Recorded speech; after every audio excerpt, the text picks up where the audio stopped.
논술 지도사가 알려주는 국어 잘하는 비법.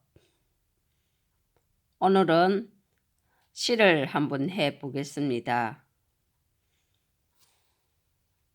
오늘 시 두 편을 한번 공부를 해보겠습니다. 오른쪽 맨 하단에 구독 버튼이 있습니다. 클릭해 주시면 더 좋은 동영상으로 보답하겠습니다. 오늘 할 두 편의 시를 소개하겠습니다. 먼저 꽃덤불 신석정 시인입니다. 그리고 그날이 오면 시문 시인입니다. 참고 교재는 미래엔입니다. 오른쪽 맨 하단에 구독 버튼이 있습니다. 클릭해 주시면 더 좋은 동영상으로 보답하겠습니다. 먼저 꽃덤불을 신석정 시인의 꽃덤불을 한번 해보겠습니다.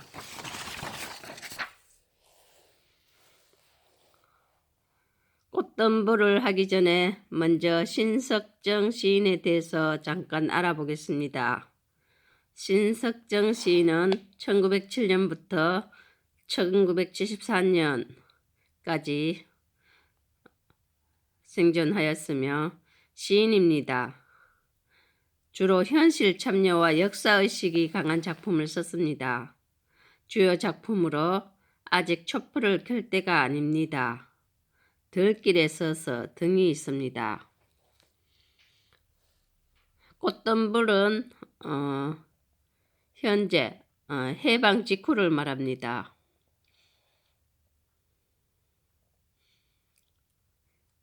읽기 전에 이 작품의 이해의 길잡이를 한번 읽어보겠습니다.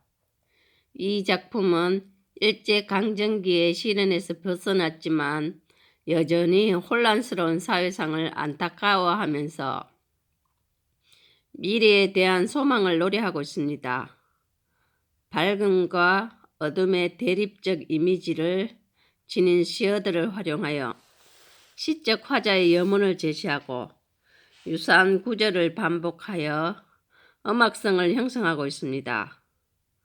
시에 나타난 시대적인 상황을 참고하여 시어나 시구를 섬세하게 읽고 그의 의미에 대해서 한번 주목해 보겠습니다. 그럼 제가 한번 우선 읽어보겠습니다. 태양을 의논하는 거룩한 이야기는 항상 태양을 등진 곳에서만 비롯되었다. 달빛이 흡사 비오듯 쏟아지는 밤에도 우리는 흐려진 성터를 헤매이면서 언제 참으로 언제 우리 하늘에 오롯한 태양을 모시겠느냐고 가슴을 쥐어뜯으며 이야기하며 가슴을 쥐어뜯지 않았느냐. 그러는 동안에 영영 잃어버린 벗도 있다. 그러는 동안에 멀리 떠나버린 벗도 있다. 그러는 동안에 몸을 팔아버린 벗도 있다. 그러는 동안에 마음을 팔아버린 벗도 있다. 그러는 동안에 드디어 36해가 지나갔다. 다시 우러러보는 이 하늘에 겨울밤 달이 아직도 차거니 오는 봄엔 분수처럼 쏟아지는 태양을 안고 그 어느 언덕 꽃덤불에 아늑히 안겨버리라.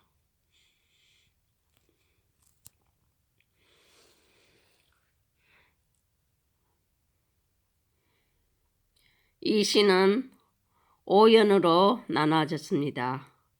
1연부터 자세하게 한번 들어가 보겠습니다. 1연은 일제강점기의 암담한 현실에서 강복을 이야기했습니다. 태양, 밝음과 어둠, 태양을 의논하는 거룩한 이야기는 여기서 거룩한 이야기란 조국 강복을 위한 논의를 말합니다. 태양은 조국의 밝은 미래, 광복을 말합니다. 항상 태양을 등진 곳, 일제강점기의 암담한 현실을 말합니다. 어두운 그런 뜻입니다. 항상 태양을 등진 곳에서만 비롯되었다. 다음은 이연은 조국 광복을 실현하고 싶은 소망에 대해서 적었습니다. 달빛이 흡사 비오듯 쏟아지는 밤에도 일제강점기의 어두운 현실을 말했습니다. 우리는 헐어진 성터를 헤매이면서 헐어진 성터란 일제에 빼앗긴 조국의 현실에 대해서 썼습니다. 언제 참으로 그 언제 우리 하늘에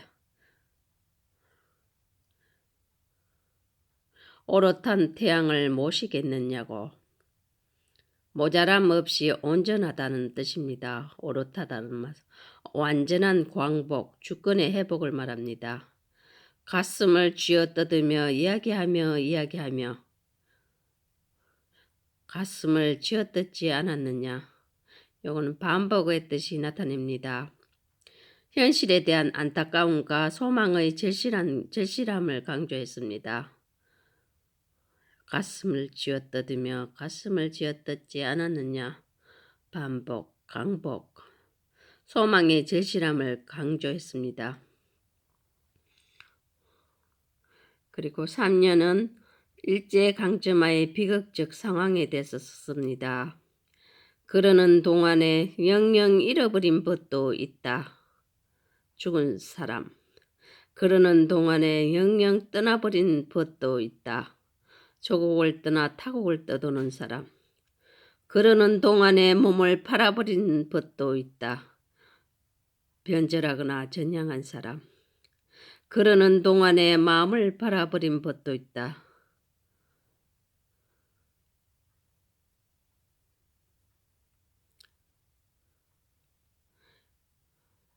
이 부분은 과거 일제치하에 있었던 일입니다. 그리고 사연은 한 줄로서 조국 광복의 실현, 현재를 말합니다. 그러는 동안에 드디어 36해가 지나갔다. 일제강점기가 1910년부터 1945년 동안입니다. 해방되기 전까지를 말합니다. 그리고 오연은 새로운 민족국가 수립에 대한 기대를 나타냅니다. 다시 우러러 보는 이 하늘에 조국 광복 후의 조국을 말합니다. 겨울밤 달이 아직도 차거니 광복 직후 사회의 혼란과 갈등에 대해서 썼습니다. 겨울밤 이 하늘에 광복 후의 조국을 말합니다. 겨울밤 광복 직후의 사회의 혼란과 갈등에 대해서 썼습니다. 오는 봄엔 군수처럼 쏟아지는 태양을 안고 완전한 광복의 시간, 희망의 시간에 대해서 썼습니다. 그 어느 언덕 꽃덤불에 아늑히 안겨보리라. 시적 화자가 열망하는 세계에 대해서 완전한 민족국가, 화합된 조국, 간절한 염원의 어조가 들어가 있습니다.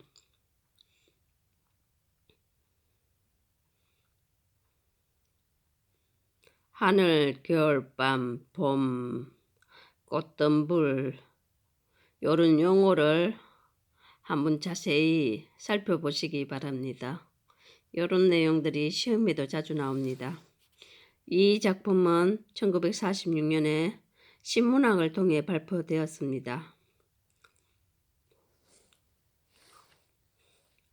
다음은 대립적 이미지의 시어에 대해서 한번 알아보겠습니다.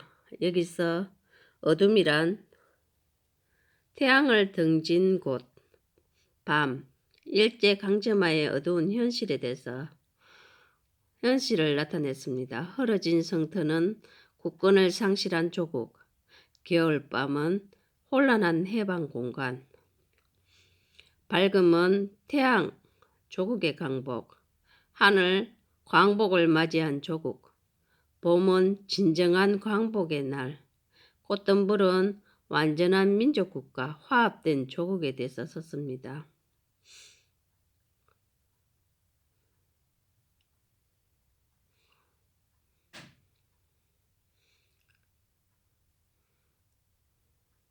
다음 문제를 하나 풀어보겠습니다. 다시 우러러 보는 이 하늘에 겨울밤 달이 아직도 차근히의 의미를 말해봅시다. 여기는 여러 가지로 해석할 수도 있겠지만 보통 일반적으로 해방이 되었음에도 아직 좌우익의 이념 갈등으로 시련을 겪는 당대 상황에 대해서 썼습니다. 우리나라가 주체적인 영향에 의해서라기보다는 연합군의 세력에 의해 해방됨으로써 새로운 모순을 안고 있는 상황에 대해서 썼습니다. 시적 화자가 궁극적으로 바라는 것이 무엇인지 한번 말해 봅시다. 시적 화자는 완전한 민족국가, 화합된 조국에 대해서 간절히 바랬습니다. 그걸 글로 썼습니다. 다음은 그날이 오면. 시문 시인의 시문의 작품을 한번 읽어보겠습니다. 먼저 그날이 오면, 그 당시는 현재는 일제강점기입니다. 시문은 본명은 신대섭입니다. 그리고 1901년에서 1936년까지이며 시인이며 소설가입니다. 주요 저서로 성록수가 있으며 해방 후 1946년 유고집에 그날이 오면 이라는 시집이 발간되어 있습니다.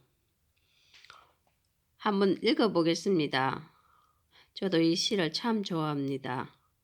그날이 오면, 그날이 오면, 그날이 오면은 상악산이 일어나 더덩실 춤이라도 추고 한강물이 뒤집어 용섬섬 칠 그날이, 이 목숨이 끝나기 전에 와주기만 한다면 나는 밤하늘에 나르는 까마귀와 같이 종로의 인경을 머리로 들이받아 울리우리다.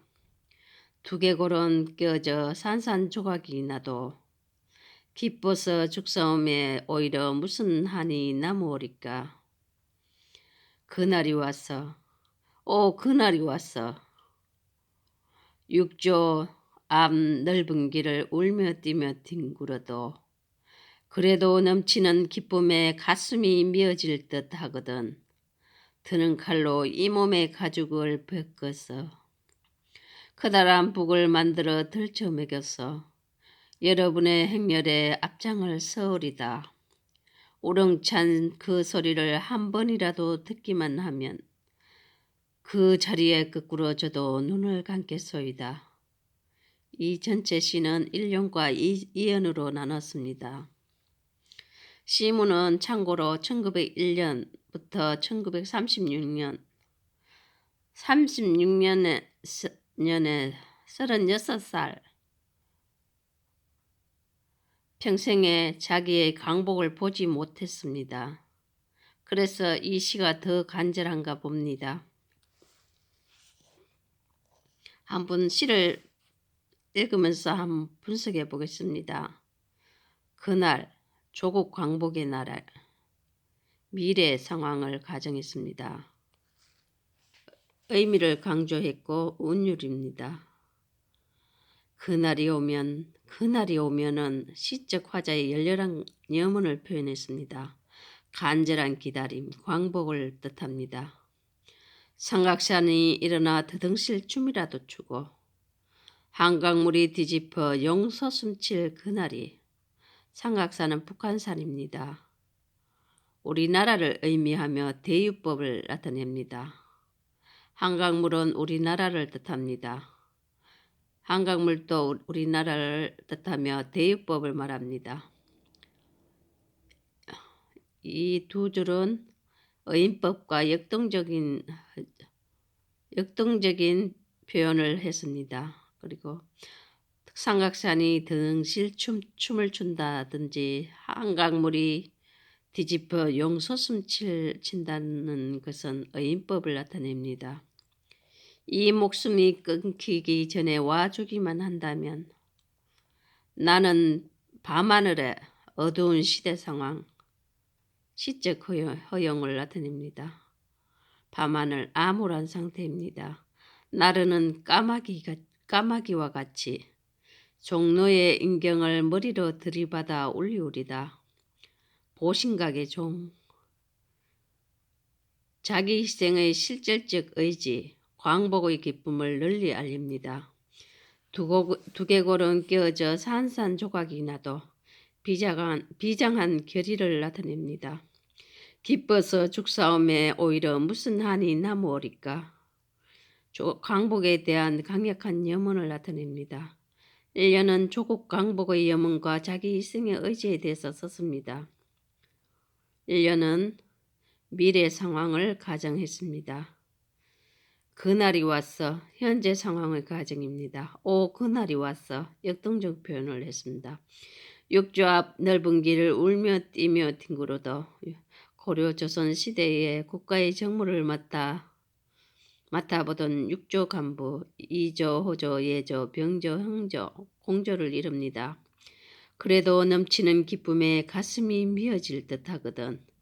드는 칼로 이 몸의 가죽이라도 벗겼어. 이 몸의 가죽, 자기 희생의 의지가 나타냅니다. 커다란 북을 만들어 들쳐매고는 여러분의 행렬, 광복을 맞아 기뻐하는 우리 민족, 우렁찬 그 소리를 한 번이라도 듣기만 하면 우렁찬 그 소리, 기쁨의 함성을 말합니다. 그 자리에 거꾸러져도 눈을 감겠소이다. 광복에 대한 간절한 염원을 나타냅니다.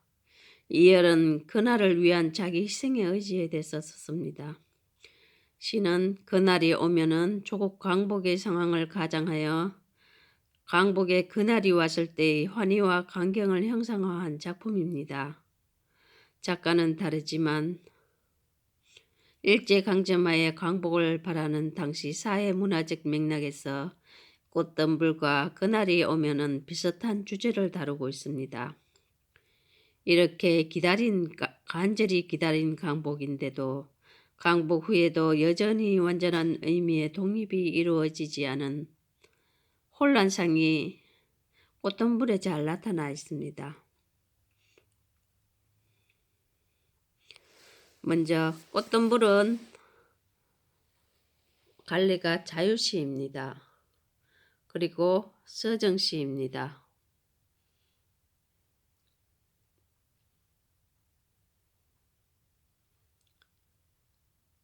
성격은 상징적, 서술적, 비판적, 독백적입니다.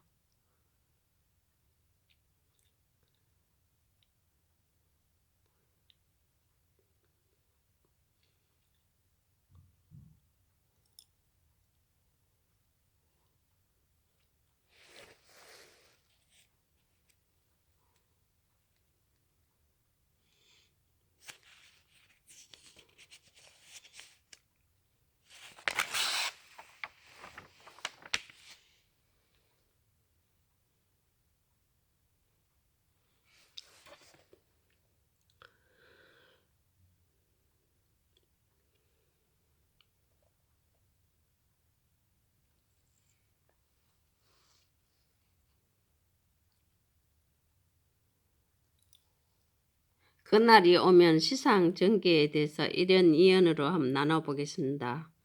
1연에 그날이 오면은 종로의 인경을 머리로 들이받음, 가정적 미래입니다. 미래로 가는 길입니다. 2연은 그날이 와서 몸의 가죽으로 북을 만들어 앞장섭니다. 그날이 오면은 핵심 정리를 해보겠습니다. 갈래는 서정시와 자유시입니다. 성격은 저항적, 격정적, 의지적입니다. 제재는 조국 광복에 대해서 썼습니다. 주제는 조국 광복에 대한 간절한 염원에 대해서 썼습니다.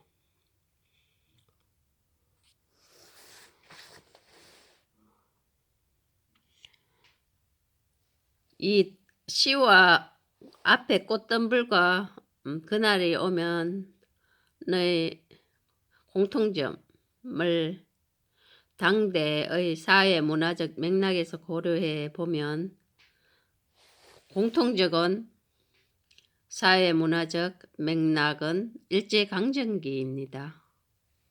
이 두 편의 시는 일제강점기 때 썼습니다.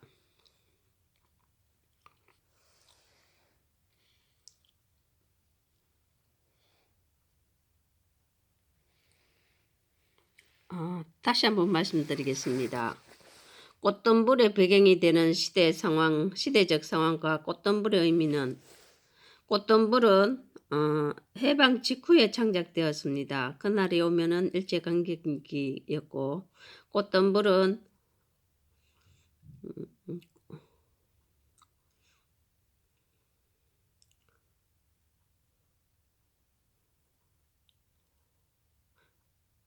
당시 세계는 미국 중심으로 하는 자유민주주의와 소련을 중심으로 하는 공산주의로 대립되어 냉전 체제를 형성하고 있었습니다. 우리나라는 남북으로 갈려져 미국과 소련에 의해 신당 통치를 받게 되었습니다. 이러한 시대의 상황 속에서 시인은 민족 간 이념 대립과 갈등이 없이 평화로 가득한 진정한 의미의 광복을 이룬 상황을 소망하였으며 그 소망을 꽃덤불이라는 시어를 통해 표현하고자 한 것입니다. 오른쪽 맨 하단에 구독 버튼이 있습니다. 클릭해 주시면 더 좋은 동영상으로 보답하겠습니다. 감사합니다.